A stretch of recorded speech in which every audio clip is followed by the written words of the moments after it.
everyone, I'm Deanna Breiwick, and this is Fritz, and this is episode 5 of Living Your Best Life with Deanna.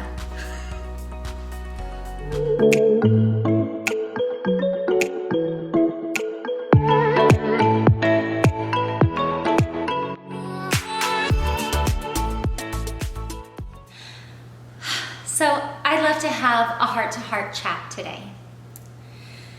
Part of living your best life is about exploring what makes you happy, what brings you joy, as we've been doing, cakes and ukuleles. Because play and fun are such important elements to help us stay grounded and true to ourselves.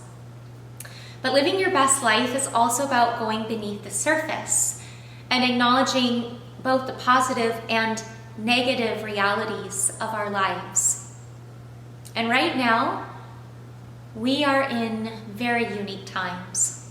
And I know that many of us are feeling the call inwards. We are feeling more introspective. We have the time and the space to be so. I remember years ago, a voice teacher said to me, "Be careful when everything stops." Such wise words, because when we've been going, we can almost get into a mode of survival, and the deeper, more subtle issues of our lives and souls stay buried. It is when the times of pause come that these feelings can emerge. As many of us have pause in one way or another in our lives right now, a lot of stuff is coming up.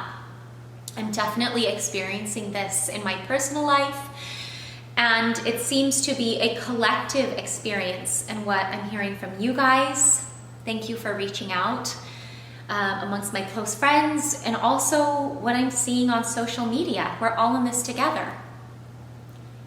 This beautiful life path that many of us have chosen, one of music, art, and community, opera, one that it can be so rich and rewarding and fulfilling to the depths of your soul, and yet simultaneously wrought with uncertainties, groundlessness, the joys and struggles of the vagabond life, and the constant risk of vulnerability and potential rejection. Having this time to think and reflect has had me meditating on these things. What does all of this mean to me?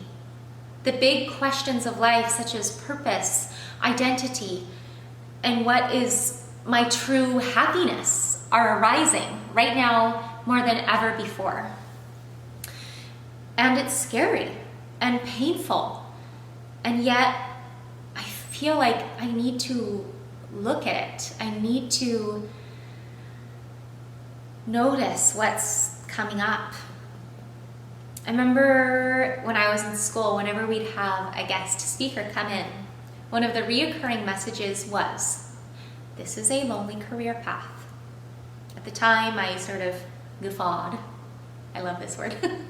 And I thought, I am an introvert. I love alone time. I thrive off of alone time. And yet I don't think I ever could have anticipated the intensity of loneliness that would sometimes be present in this career. And yet I've also found immense joy and fulfillment in doing the work that I love, as well as meeting and collaborating with incredible people all around the world, many who become close friends. I would never give that up. So there are definitely high highs and low lows to be experienced. Another thing I didn't expect was how much this career would demand of me.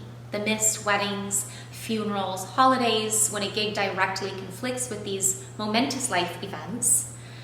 Our lives can feel totally involved in this pursuit, no matter where we find ourselves, in school, in a young artist program, or as a working professional. And now, right now, we are home. We who emote and express and connect for a living. It's our livelihood, it's in our blood. It's how many of us communicate and even process life. And even though we have the gift of music, online and we're able to share it in that vein, I deeply, deeply miss the collaborative shared experience of making and experiencing this art form together. And we are quiet and not dealing in the currency with which we are accustomed, and identity comes into question.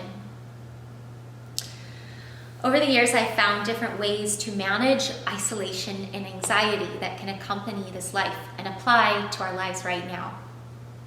I see a therapist once a week for a half hour. I brought a dog into my life as a companion. I cultivate my team, comprised of friends, family, career professionals, people who know me and advise me and help me to stay true to myself, both as an individual and as an artist. I also have a yoga and meditation routine that keeps me connected, exercise, things that keep me in communication with my body. Sometimes when I get really out of whack and I'm feeling disconnected, I refer to these coping mechanisms to see what kind of connection I need. Is it calling a friend? Is it journaling? Is it moving? So there's no conclusion here. My mom always tells me, you're doing better than you think. And I guess I'd like to say that to myself. You're doing better than you think, Deanna. And to you, you're doing better than you think. We are going to get through this. We are getting through this. So take heart. Thank you for sharing your time with me today. Thank you for letting me be vulnerable and open with you. So much has been going on, and I just wanted to have a heart talk. And I look forward to seeing you next week here on Living Your Best Life with Deanna, where we will explore the relationship between singing and one of my greatest life passions, yoga. Sorry. Till the next time.